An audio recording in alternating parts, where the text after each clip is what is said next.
Hi friends, मैं आकांक्षा शर्मा जी की वित्ताकांक्षा में आपका स्वागत करती हूँ। मध्य प्रदेश महिला सुपरवाइज़र की जो हमारा ऑनलाइनर का एक कोर्स चल रहा था उसका तीसरा भाग करने वाले हैं हम आज। हमारे बहुत सारे कोर्सेज़ हैं जो चल रहे हैं यूट्यूब पर, निःशुल्क हैं। एमसीक्यू सीरीज़ चल रही है, एक प्रैक्टिस सेट चल रहा है सुपरवाइज़र के लिए। साथ में एमपीपीएससी प्रीलिम्स की बात करें तो एमपीपीएससी प्रीलिम्स के लिए भी प्रैक्टिस सेट चल रहा है 9999 एमसीक्यू का। तो ये सभी आपको देखना है तो आप लोग चैनल को सब्सक्राइब जरूर कीजिएगा। तो चलिए स्टार्ट करते हैं। इसके 2 भाग नहीं देखे हैं तो वो भी देख लीजिएगा। एक एम सीरीज़ चल रही है सुपरवाइज़र के लिए, अगर वो भी नहीं देखी है तो वो भी देख लीजिएगा। तो चलिए स्टार्ट करते हैं। पहला है गिलफोर्ड ने किसने बुद्धि का त्रिविमीय सिद्धांत दिया? गिलफोर्ड ने दिया। माइक्रो प्रोसेसर किस पीढ़ी के कंप्यूटर हैं? माइक्रो प्रोसेसर चौथी पीढ़ी के कंप्यूटर हैं। अगला है मूर्त संक्रियात्मक अवस्था में किस रूप से वस्तुओं का चिंतन किया जाता है? तो मूर्त संक्रियात्मक जो अवस्था होती है उसमें तार्किक रूप से, मतलब तर्क करके वस्तु का जो है चिंतन किया जाता है। विटामिन डी की रोज मात्रा कितनी लेनी चाहिए? 300 से 400 आयु मतलब इंटरनेशनल यूनिट होता है। ये विटामिन डी की रोज की मात्रा है। आयोडीन की कमी से कौन सा रोग हो जाता है? आयोडीन की कमी से क्रिटेनिज्म नामक रोग हो जाता है। कौन सा? क्रिटेनिज्म। गैर कानूनी तरीके से अगर बाहर ले जाया जाता है किसी को तो उसको किस अनुच्छेद के तहत विरोध होगा कि आप ऐसे नहीं ले जा सकते हैं? तो वो अनुच्छेद 11 के तहत होता है। शराबी व्यक्ति का क्या नष्ट हो जाता है? शराबी व्यक्ति सबसे ज़्यादा इफेक्ट शरीर के किस अंग पर पड़ता है? यकृत पर पड़ता है। शरीर में कितने प्रकार के इम्यूनोग्लोबिन पाए जाते हैं? शरीर में 5 प्रकार के इम्यूनोग्लोबिन पाए जाते हैं। मैप्रोकिन व पैल्यूड्रिन, मैप्रोकिन और पैल्यूड्रिन किसके उपचार के लिए दिए जाते हैं? तो मैप्रोकिन व पैल्यूड्रिन मलेरिया के उपचार के लिए दिए जाते हैं। अगला क्वेश्चन है निराश्रित बाल गृह योजना में महिला बाल विकास अधिकारी द्वारा कितने रुपए बच्चों को दिए जाते हैं? 250 रुपये दिए जाते हैं। बालवाड़ी सह संस्कार केंद्र में बच्चों को कितने घंटों के लिए रखा जाता है? बहुत इंपॉर्टेंट क्वेश्चन है ये। बालवाड़ी जो सह संस्कार केंद्र होते हैं उसमें बच्चों को कितने दिन के लिए रखा जाता है? 4 घंटे के लिए रखा जाता है। प्रतिदिन कितने घंटे रखा जाता है?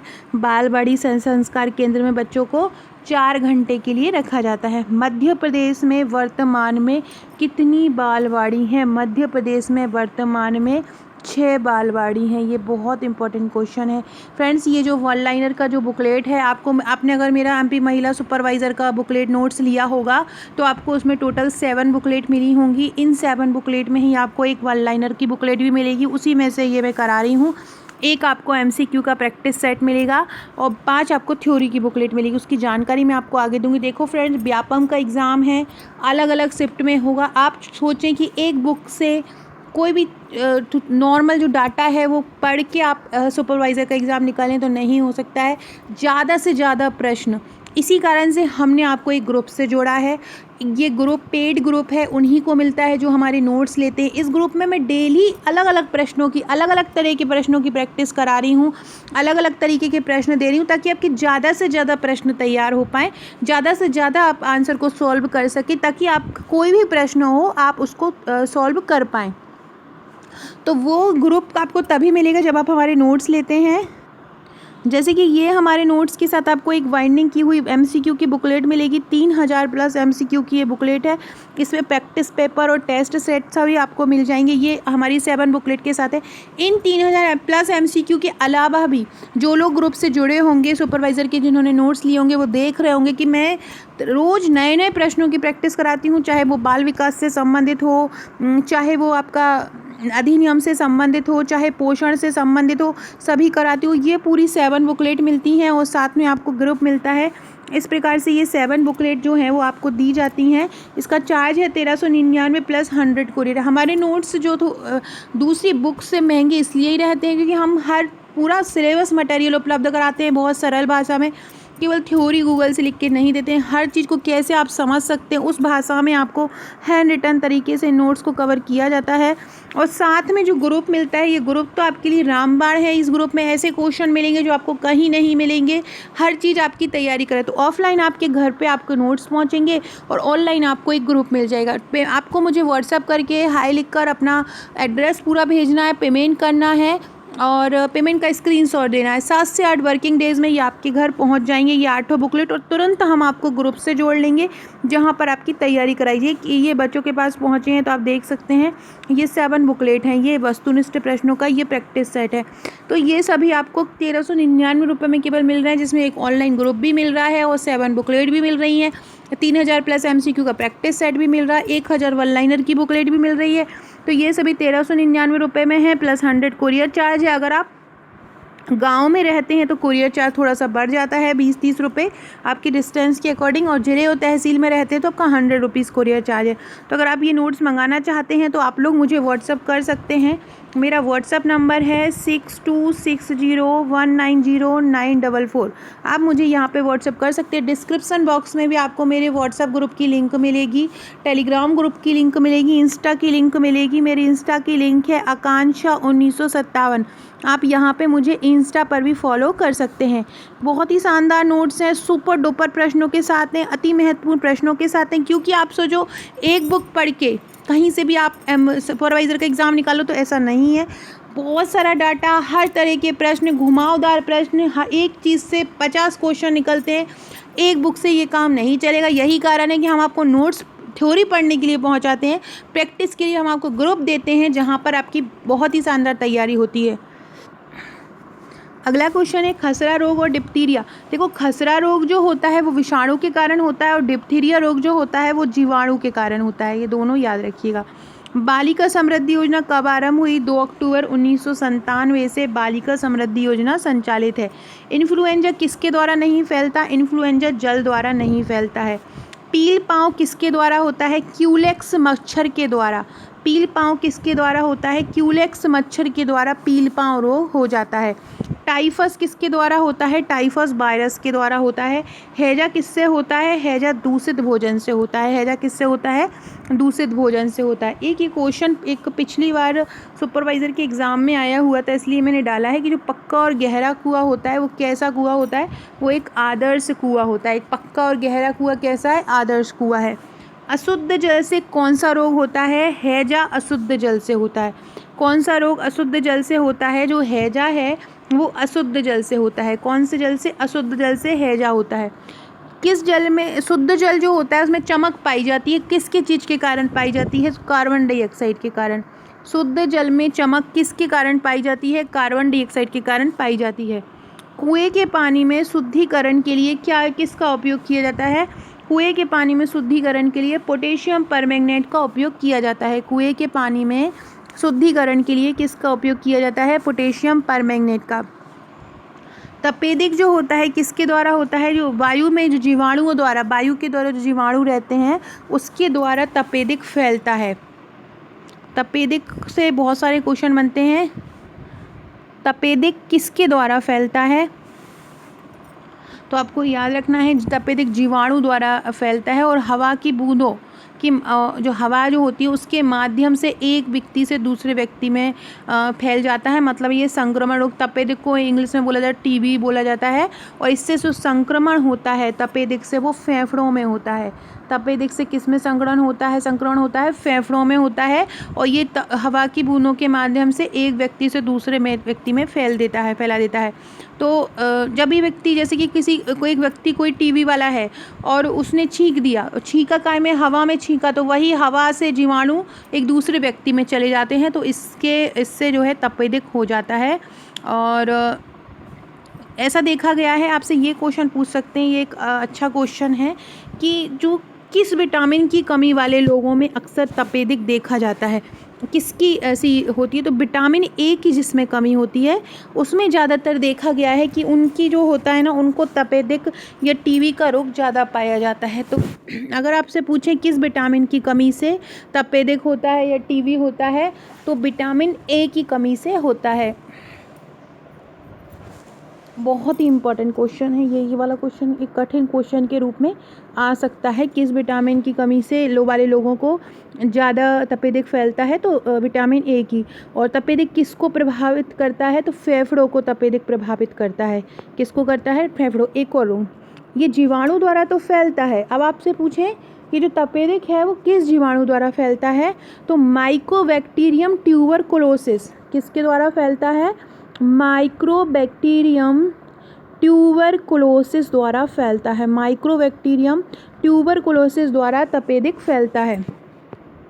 और संक्रमण रोग है, माइक्रोबैक्टीरियम ट्यूबरकुलोसिस द्वारा फैलता है। विटामिन ए की कमी वाले ज़्यादा लोगों में ये देखा जाता है।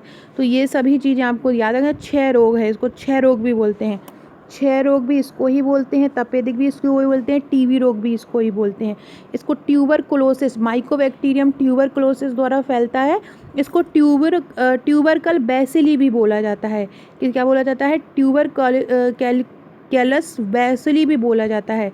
बैसिली, ट्यूबरकल बैसिली भी बोला जाता है। टीबी के जब जीवाणु जैसे ही हमारे शरीर के अंदर चले जाते हैं ना, तो ये शरीर, उसके जो व्यक्ति का फेफड़ा होता है उसमें जमा हो जाते हैं, और उसी को ही गुप्त रूप से पहले टीबी होती है, पता नहीं चलता, और बाद में ये उजागर रूप से सामने आती है, उसकी प्रतिरक्षा प्रणाली को कमज़ोर कर देती है। अगला है, राष्ट्रीय संक्रामक रोग का क्षेत्रीय कार्यालय कहाँ है? ग्वालियर में है। राष्ट्रीय संक्रामक रोग का कार्यालय, ये ध्यान रखना कि राष्ट्रीय संक्रामक रोग का क्षेत्रीय कार्यालय, क्योंकि हमारे मध्य प्रदेश में है, तो ये बहुत ही ज़्यादा इम्पोर्टेंट है। तो राष्ट्रीय संक्रामक रोग का क्षेत्रीय कार्यालय कहाँ पर है? तो ये है ग्वालियर में। नाइट्रोजन ऑक्सीजन की क्रियाशीलता को कम करती है। आपसे पूछेंगे ऐसा कौन है जो ऑक्सीजन की क्रियाशीलता को कम करता है? तो नाइट्रोजन जो है वो ऑक्सीजन की क्रियाशीलता को कम करती है।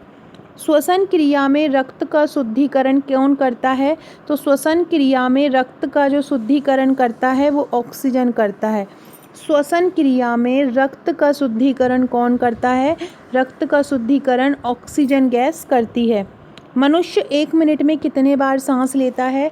मनुष्य 1 मिनट में 12 से 18 बार सांस ले लेता है। बहुत ही ज़्यादा इम्पोर्टेंट क्वेश्चन है। मनुष्य 1 मिनट में कितनी बार सांस ले लेता है? तो 12 से 18 आ जाए या 16 से 18 आ जाए, जो भी आ जाए, तो क्वेश्चन के हिसाब से आपका आंसर आ जाएगा। जैसे कि अगर आपसे ऑप्शन में आ जाए 20 से 24 बार, 70 से 75 बार, 16 से 18 बार, 30 से 32 बार, तो आपको याद रखना है 12 से 18 या 16 से 18, जो भी इसमें ऑप्शन में आ जाए आपको कर लेना है। अगर आपसे पूछें बच्चा प्रति मिनट कितनी सांस लेता है? मनुष्य तो 1 मिनट में 12 से 18 बार लेता है, बच्चा कितना लेता है? तो बच्चा प्रति मिनट 20 से 30 बार लेता है। बच्चा प्रति मिनट कितना लेता है? बच्चा प्रति मिनट 20 से 30 बार लेता है। मनुष्य 1 मिनट में कितनी लेता है? मनुष्य 1 मिनट में 12 से 18 बार लेता है। बच्चा कितनी लेता है? बच्चा 20 से 30 बार लेता है।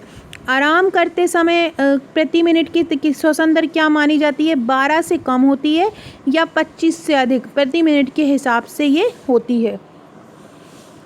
गांव की बेटी योजना का लाभ किन को दिया जाता है? गांव की बेटी योजना का लाभ किसको दिया जाता है? तो गांव की बेटी का योजना का लाभ ग्रामीण महिलाओं को दिया जाता है। ये मध्य प्रदेश की योजना है। इसमें 12वीं में जो प्रथम श्रेणी में उत्तीर्ण होंगी महिलाएं, उनको उच्च शिक्षा लेने पर जो सरकार है वो 500 रुपये प्रोत्साहन राशि देती है।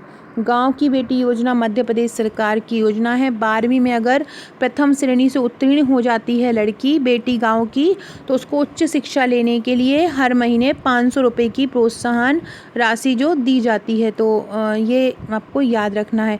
एक और आपसे पूछ सकते हैं कब आरंभ की गई थी? तो 2022 में इसको शुरू किया गया था। मध्य गाँव की बेटी जो योजना है उसको कब किया गया था? 2022 में। लेकिन इसके पहले ये अपडेट हुई थी 2022 में। इसके पहले ये 1 जून 2005 में भी आरंभ हो गई थी, जिसमें गांव में ही रहकर गांव की पाठशाला में जो 12वीं कक्षा में न्यूनतम 60% अंक लाते थे उनके लिए लाभ दिया जाता था, और 2022 में ही अपडेट हो गई थी। वायु में कार्बन डाइऑक्साइड 0.03% होती है, ऑक्सीजन 78%। ये इसलिए पूछा जाता है क्योंकि इससे ज़्यादा रोग होते हैं वायु से, तो इसलिए क्वेश्चन पूछा जाता है। किशोरी शक्ति योजना किस उम्र की लड़कियों के लिए है? किशोरी शक्ति योजना 11 से 18 वर्ष की लड़कियों के लिए है। किशोरी शक्ति योजना किसके लिए है? 11 से 18 वर्ष की लड़कियों के लिए ये है। इसका उद्देश्य है जो किशोरी हैं उनको सशक्त बनाना है, ताकि वो अपने आगे को जीवन को अच्छे से शुरू कर सकें। ये जो सबसे पहले आरंभ की गई थी किशोरी शक्ति योजना, ये 1991 में आरंभ की गई थी। किशोरियों के लिए ये किशोरी शक्ति योजना है, कब आरंभ की गई थी?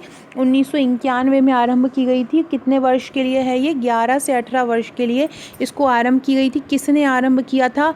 महिला बाल विकास द्वारा इसको आरंभ किया गया था। इसको KSY भी बोलते हैं, कि किशोरी शक्ति योजना को, और क्या बोला जाता है? KSY भी किशोरी शक्ति योजना को बोला जाता है।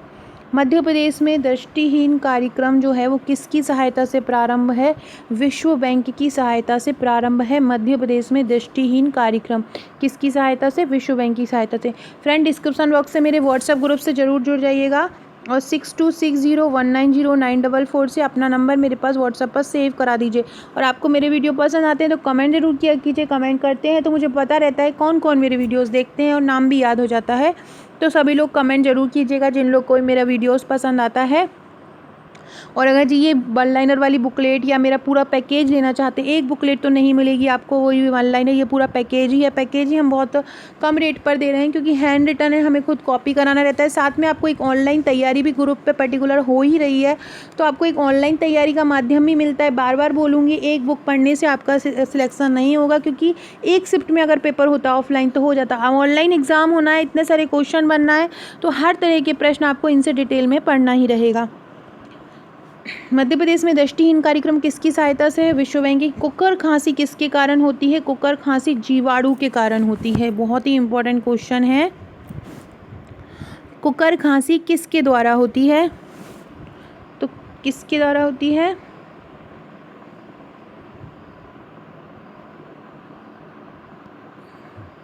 कुकर खांसी होती है जीवाणु के द्वारा। और आपसे बोलें कि किस जीवाणु के कारण होती है कुकर खांसी? किस जीवाणु का? एक पर्टूसिया, बोर्डेटेला पर्टूसिया, बोर्डेटेला पर्ट्यूसिया।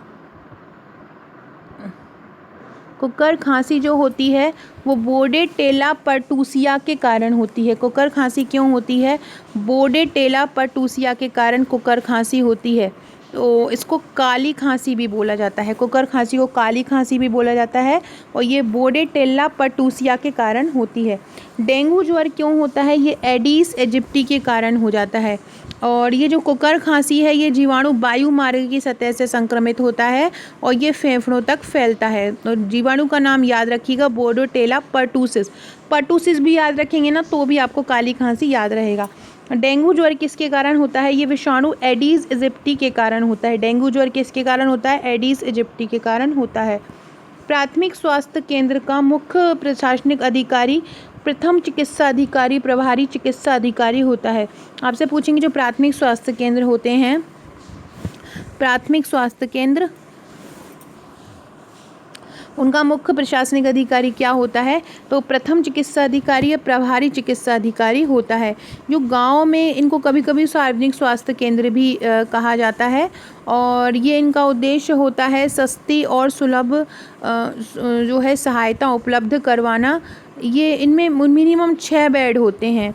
6 बेड होते हैं। 1943 से इनकी जो है स्थापना की जा रही है। ये 3000 अगर आबादी होती है, 3000 से 20 उपकेंद्र 3000 पे होते हैं, और 20,000 की आबादी पर 15 जो एक प्राथमिक स्वास्थ्य केंद्र खुल जाता है। कितने पे? 20,000 की आबादी पर एक प्राथमिक स्वास्थ्य केंद्र खुल जाता है। आपसे पूछ सकते हैं, क्वेश्चन आता है कि एक प्राथमिक स्वास्थ्य केंद्र होता है, एक प्राथमिक स्वास्थ्य केंद्र को PSC भी बोला जाता है। तो जो जिसको हम बोलते हैं प्राइमरी हेल्थ सेंटर, तो कितनी जनसंख्या पे खोला जाता है? तो 20,000 से 30,000 प्राथमिक स्वास्थ्य केंद्र किस पे खोला जाता है? 20,000 से 30,000 की जनसंख्या पर खोला जाता है, और सस्ती और जो सुलभ सुविधाएं देने के लिए खोला जाता है। और इसमें 6 उपकेंद्र के अंतर्गत ये रहता है। 6 उपकेंद्र इसके अंतर्गत काम करते हैं। अगर आपसे पूछें सामुदायिक स्वास्थ्य केंद्र कितने पे खोले जाए, ग्रामीण आबादी की बात की जा रही है। सामुदायिक जो स्वास्थ्य केंद्र होते हैं वो 80,000 की जनसंख्या पर खोले जाते हैं। जो उपकेंद्र होते हैं उनको केंद्र सरकार खोलता है, और जो प्राथमिक स्वास्थ्य केंद्र और सामुदायिक स्वास्थ्य केंद्र होते हैं उसको राज्य सरकार खोलता है। तो ये भी आपको याद रखना है। स्वास्थ्यकर्ता पहली बार लोगों से उनके घर स्वास्थ्यकर्ता पहली बार लोगों से उनके घर पे ही जाकर मिलते हैं। अगला क्वेश्चन है कार्बोहाइड्रेट किसकी कैलोरीफिक वैल्यू ज़्यादा होती है? तो कार्बोहाइड्रेट की कैलोरीफिक वैल्यू ज़्यादा होती है। किसकी कैलोरीफिक वैल्यू ज़्यादा होती है? कार्बोहाइड्रेट की मिलती होती है। कार्बोहाइड्रेट CHO मतलब कार्बन, हाइड्रोजन और ऑक्सीजन से मिलके बने होते हैं। ये इनका अनुपात होता है 1:2:1, मतलब कार्बन और जो ऑक्सीजन होता है वो 1:1 में रहता है, और जो हाइड्रोजन होता है वो 1:2:1 कार्बोहाइड्रेट का अनुपात होता है। जीवाणु का प्रयोग पनीर के निर्माण में होता है। इसमें पैथोजेंस जीवाणु का उपयोग होता है। ये पूछ सकते हैं जीवाणु के जो पनीर होता है उसके निर्माण में किस जीवाणु का उपयोग किया जाता है? तो पनीर के निर्माण में पैथोजेंस जीवाणु का उपयोग होता है। मानव रक्त में प्लाज्मा कितना % होता है? मानव रक्त में प्लाज्मा होता है 65%। कितना प्लाज्मा होता है? 65% प्लाज्मा होता है। शैशव अवस्था में अच्छे गुण जो होते हैं वो जागृत अवस्था में आते हैं। शैशव अवस्था कौन सी होती है? तो 0 से 2 वर्ष की जो अवस्था होती है उसको शैशव अवस्था बोलते हैं। कहीं कहीं ये 0 से 5 वर्ष भी होता है, अलग अलग लोगों के अनुसार होती है। तो इसमें अच्छे गुण जागृत अवस्था में आते हैं। एक सेकेंड।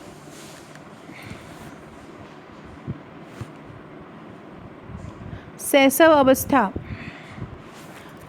अवस्था जो रहती है उस जीवन की सबसे अच्छी आयु अगर बोला जाए तो वो शैशव अवस्था ही होती है। पहले के 2 वर्ष जो होते हैं जिसमें बच्चा जो होता है जैसे ही जन्म लेता है इसमें इन पहली 2 अवस्था में बहुत तेज़ी से बढ़ता है। इसमें बच्चा बैठता है, रेंगता है, खड़ा होना सीखता है, तो इसको हम शैशव अवस्था कहते हैं। नॉर्मली ये 0 से 2 वर्ष होती है, लेकिन अलग अलग लोगों को देखा जाए तो शैशव अवस्था को 1 से 5 वर्ष बोला है, बाल्यावस्था को 6 से 12 बोला है, और किशोर अवस्था को 12 से 18 बोला है। इस प्रकार से ये घूमता रहता है।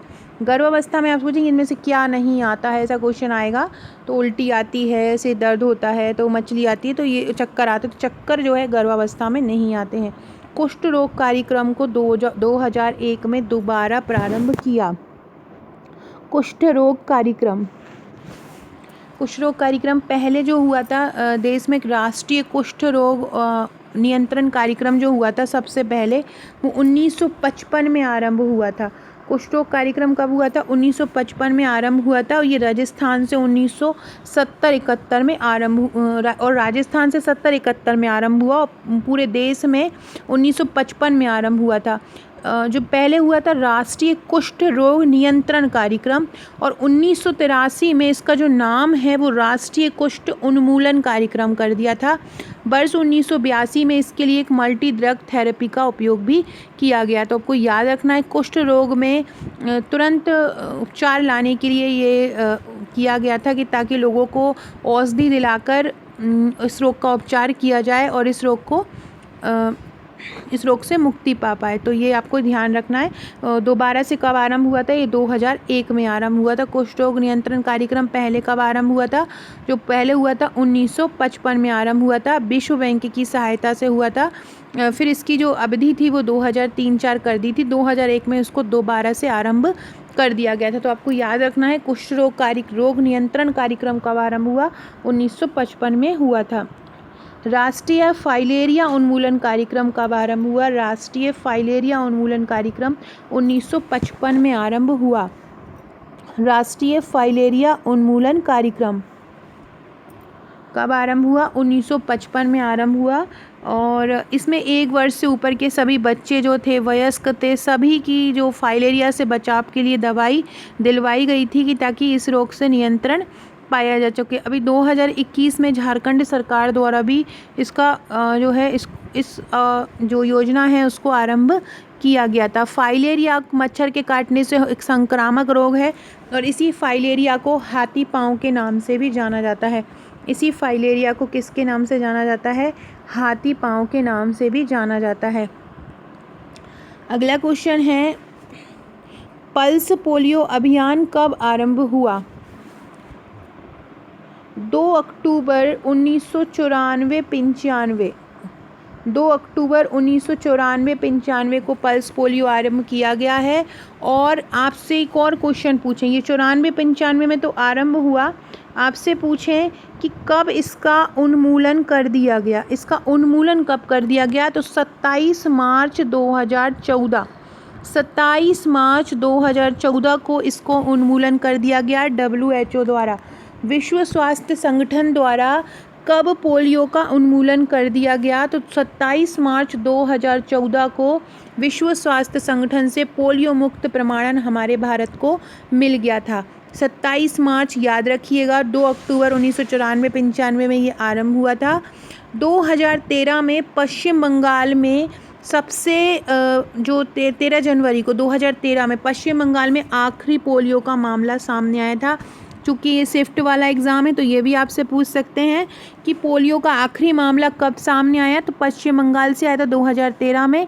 हर साल 24 अक्टूबर को विश्व पोलियो दिवस मनाया जाता है। 24 अक्टूबर को कब मनाया जाता है, 24 अक्टूबर को विश्व पोलियो दिवस मनाया जाता है। पोलियो माइलेटिस क्या है, पोलियो को चिकित्सीय जो देने की पोलियो की चिकित्सा दवाई जो है पोलियो माइलाइटिस कहलाती है। सो फ्रेंड्स, ये था हमारे आज का वीडियो। ऐसे ही और क्वेश्चन के लिए चैनल को सब्सक्राइब जरूर कीजिएगा, लाइक कीजिएगा, शेयर कीजिएगा। Okay friends, thank you.